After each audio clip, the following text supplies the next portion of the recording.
రెండేళ్ళు మీకు టైం ఇచ్చాను.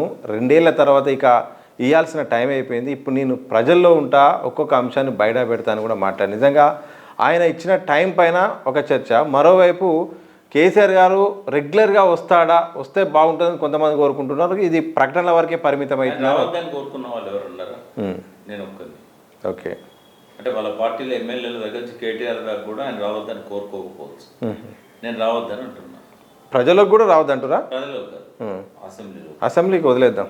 ప్రజల్లోకి రాకపోతే తప్పైతుంది. ఆయన ప్రజలకు ఇదివరకు ఏదైతే 2 సంవత్సరాలు ప్రజలకు దూరంగా ఉన్నాడు, ఇప్పుడు కనుక అట్లుంటే అది క్షమించాలని నేరమైంది. అందుకే ఎజెండా ఫిక్స్ చేద్దామని 2 రోజుల ముందు నేను ఒక వ్యాసంలో రాసిన. జలసాధన ఉద్యమం 2.0 కావాలి ఇప్పుడు, ఇవాళ అవసరం అది అని మీడియాలో కూడా చెప్పినాను. ఇవాళ ఆయన కనుక వచ్చి గ్రామాన రైతులను చైతన్యవంతులను చేయకపోతే ఈ దోపిడీ ఇట్లా జరుగుతుంది. చెక్ డ్యామ్లను పేల్స్తూనే ఉంటారు. మేడిగడ్డ లాంటి దాన్ని కూడా పేల్చిండు. ఆయన చేసింది ఏది మిగలదు. కనీసం ప్రజల కోసం రాకపోయినా ఆయన చేసిన మంచి పనులను కాపాడుకోవడానికైనా ఆయన రావాలి. వస్తాడు అనుకుంటున్నారా రెగ్యులర్గా? మామూలుగా కేసీఆర్ కనుక మీకు బాగా తెలుసు, మీకు ఒకసారి కనిపిస్తాడు, ఆ తర్వాత మళ్ళీ ఖచ్చితంగా వస్తాడు, నాకు నమ్మకం. ఈసారి ఖచ్చితంగా వస్తాడు, నాకు నమ్మకం ఉంది. ఆయన ప్రజల మధ్య ఖచ్చితంగా వస్తాడు. ఓకే. ఎలాంటి అంటే సార్, ఒక ఆయన మాట్లాడిన దాన్ని అయితే ప్రతిపక్షాలు కానీ ప్రధానంగా ఏమంటున్నాయంటే, నీటి అంశాన్ని తీసుకొచ్చి 2 రాష్ట్రాల మధ్య విద్వేషాలు రెచ్చగొట్టి, ప్రాంతీయ విద్వేషాలు రెచ్చగొట్టి, ఒక తెలంగాణ తరహా ఉద్యమాన్ని రెచ్చగొట్టే ఒక ఎమోషన్ సెంటిమెంట్ రెచ్చగొట్టడానికి ఈ అంశాన్ని ఆయన తెరపైకి తీసుకొస్తున్నారు అనేది ప్రధానమైన ఆరోపణ. వాళ్ళు చెప్పిన దానిలో సగం నిజం ఉన్నది. ఎందుకంటే సమైక్య రాష్ట్రంలో వచ్చిన పరిస్థితులే ఇప్పుడు మళ్ళీ వచ్చినాయి. అప్పుడేమో ఆంధ్ర ముఖ్యమంత్రి వచ్చి ఇక్కడ పరిపాలన చేస్తూ తెలంగాణకు అన్యాయం చేసిండు. ఇప్పుడు ఆంధ్ర ముఖ్యమంత్రి చేతిలో ఒక కీలుబొమ్మ వచ్చి ఇక్కడ పరిపాలన చేస్తూ ఆయన రిమోట్ ఏమో అమరావతిలో ఉంటుంది, ఇక్కడనేమో యాక్టింగ్ ఉంటుంది. ఆ పరిస్థితి ఉందా సార్? నిజంగా 100% ఉంది. 99% కాదు, 100కు 100%. నేను శిష్యుని కాదు, సహచరుణ్ణి, సమఉజ్జినని ఆయన చెప్తారు. 2 రాష్ట్రాల ముఖ్యమంత్రులను సహచరులని అంటారు. కానీ ఆ సహచరుడు ముఖ్యమంత్రి సహచరుడుగా కావడానికి వెనకాల ఎవరున్నారంటే తెలంగాణలో ఒక 5 ఏళ్ల పిల్లోడి దగ్గర నుంచి కాటికి పోయే మనిషి కూడా చెప్తారు. ఒక మామూలు జెడ్పీటీసీగా టీఆర్ఎస్లో టికెట్ నిరాకరించబడ్డ ఒక మామూలు వ్యక్తి ముఖ్యమంత్రి దాకా ప్రస్థానం ఏదైతే ఉంటుందో అడుగునా దాని వెనకాల ఒక గాడ్ ఫాదర్ కనబడతాడు మనకు. ఇంకోరు సపోర్ట్ లేకుండా ఎవ్వరూ ఎదగరు. ఆ వ్యక్తికి వెనకాల ఉన్న సపోర్ట్ ఎవరు అనేది తెలంగాణలో అందరికీ తెలుసు. దాన్ని రహస్యంగా ఎందుకు పెట్టుకోవాలి సార్? నీటి అంశం, మీరు ఇరిగేషన్ ఎక్స్పర్టు, మీరు తెలంగాణ సంబంధించిన అన్ని అంటే ఇరిగేషన్ సంబంధించిన విషయాలు చాలా అనుభవం ఉంది, మీరు చాలా స్టడీ కూడా చేశారు. కేసీఆర్ గారు ప్రస్తావించిన అంశాలు, పాలమూరుకు జరుగుతున్న అన్యాయం పట్ల నిజంగా ఏం జరుగుతుంది సార్? పాలమూరు విషయంలో ఏం జరిగిందంటే అది చాలామంది పాలమూరు బిడ్డలకు కూడా అర్థం కాలేదు. అంటే డీకేఆర్ కావచ్చు, అక్కడ ఉన్న వాస్తవంగా ఇరిగేషన్ టాపిక్ అనేది అర్థమైంది, బట్ అర్థం చేసుకోవడానికి ప్రయత్నం చేయాలి. కానీ వీళ్ళెవరికి ఆ ఓపిక లేదు.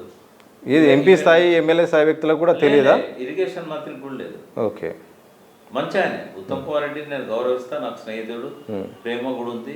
మీరు అందరు గౌరవిస్తారు, అందరిని విమర్శిస్తారు, దేంతానికే మాట్లాడుకోవాలి. నన్ను అడిగిండు కూడా ఆయన, మీరు కంటిన్యూ కండి అని.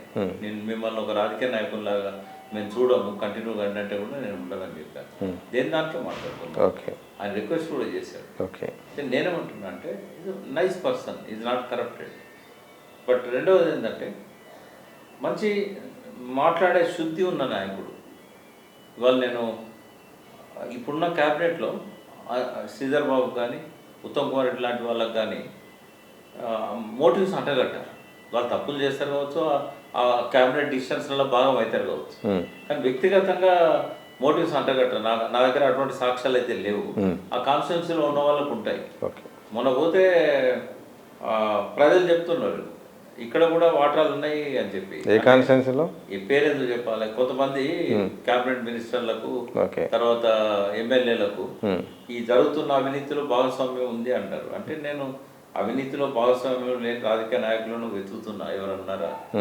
అవినీతి ఇందు గలదు అందు లేదని సందేహం వలదు, ఎందెందు వెదికి చూసినా అంతందే. అదొక సాధారణ ప్రక్రియ అయిపోయింది. పాపం ఏమైందంటే కొంతమంది నిజాయితీగా ఉండాలనుకున్న రాజకీయ నాయకులు కూడా ఎన్నికల్లో ఖర్చు పెరిగే వరకు వాళ్ళకు కూడా తప్పలేదు. ఓకే, ఇక వాళ్ళు కూడా కరప్షన్ దిగబడ్డారు. కానీ ఇక ఏదున్నా కూడా ఉత్తమ్ కుమార్ రెడ్డి కూడా నీళ్ళ గురించి ఇంకా అవగాహన పెంచుకోవాలి. ముఖ్యమంత్రి కంటే బెటర్, చాలా better, far better than CM. ఇక్కడ ముఖ్యమంత్రి కనీసం ఈ వాగులు ఎక్కడున్నాయి, నదులు ఎక్కడున్నాయి, ఉపనదులు ఎక్కడున్నాయి, ప్రాజెక్టులు ఎక్కడున్నాయి, టీఎంసీలు అంటే ఏంది, క్యూసెక్కులు అంటే ఏంది, దేన్ని క్యూసెక్కులు అంటారు, దేన్ని టీఎంసీలు అంటారు అని నేర్చుకునే ప్రయత్నం చేస్తలేడు. ఆయనకు తెలియదు కూడా వాటి గురించి. కానీ ఉత్తమ్ కుమార్ రెడ్డి కొంతవరకు అవగాహన చేసుకున్నాడు.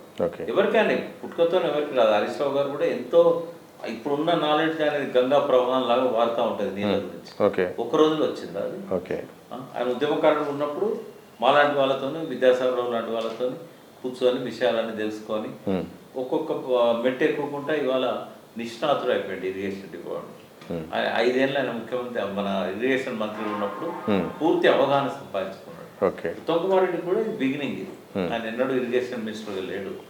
నేర్చుకోవాలి, తెలుసుకోవాలి, జరిగే తప్పులను అర్థం చేసుకోవాలి, కొన్ని తప్పులను ఒప్పుకోకపోయినా కూడా సరిదిద్దుకునే ప్రయత్నం చేయాలి. కానీ జరగట్లేదు. ఆయన చేతిలో కూడా ఏం లేదు. ఎందుకంటే ఆయన ముఖ్యమంత్రి కాడు కదా. కావాలనుకున్న వ్యక్తి కావాలనుకున్నాడు, కానీ ముఖ్యమంత్రి అయినప్పుడు ఆయన అనుకున్నది చేస్తాడు. సార్, పాలమూరుకి అన్యాయం విషయంలో ఏం జరుగుతుంది నిజంగా? కేసీఆర్ గారు ఎవరు అన్యాయం చేస్తున్నారు? పాలమూరుకి అన్యాయం చేస్తున్నారు చంద్రబాబు నాయుడు. ఇంతకుముందేమో ఆయన కేసీఆర్ అన్నప్పుడు ఆడ కూర్చొని అన్యాయం చేసేవాడు. ఇప్పుడు రేవంత్ రెడ్డి ద్వారా ఇక్కడ స్వయంగా అన్యాయంలో రేవంత్ రెడ్డి భాగస్వామ్యం చేశాడు. ఉంటుంది ఆయన పాలమూరులో పుట్టిన కదా, కొంత చేసుకోవాలని ఉంటుంది. కానీ అక్కడ చంద్రబాబు నాయుడు చేయలేడు కదా. రేవంత్ రెడ్డి అనుకున్నట్టు పాలన చేయలేడు. ఇక్కడ ఆయన అనుకున్నది ఇక్కడ పూర్తి స్థాయిలో అమలు చేయలేడు, ఏ స్థాయిలో అమలు చేయలేడు. అందుకే ఆయన ఏం చేసిండు, పాలమూరు వస్తుందో రాదు అని ఆ కొడంగల్కు లింక్ కట్ చేసి ఆ దూరాల నుంచి పెట్టుకున్నాడు. ఎందుకంటే ఈ చంద్రబాబు నాయుడు అడ్డుపడితే నేను చేయలేను దీన్ని. ఎందుకంటే చంద్రబాబు నాయుడు ఇవాళ ఈయన మీద పెత్తనం చేస్తున్నాడు, మోడీ మీద పెత్తనం చేస్తున్నాడు. కాబట్టి ఈ పాలమూరు వస్తుందో రాదు, ఎందుకు వచ్చిన తంట అని 4,000 కోట్లు పెట్టి ఆయన ముక్కలు తెగ కొట్టుకున్నాడు. కోడంగల్ లిఫ్ట్ ఇరిగేషన్ స్కీమ్ అని అది దూరాలకు పెట్టాడు బీమా ద్వారా. తెలుగు కలడు ఆయన. ఎందుకంటే ఈ రాణి అడిగినే నేను ఆయన కాదని నేను చేయలేను అని చెప్పి ఆ పాలమూరును వదిలేసి కోడంగల్ లిఫ్ట్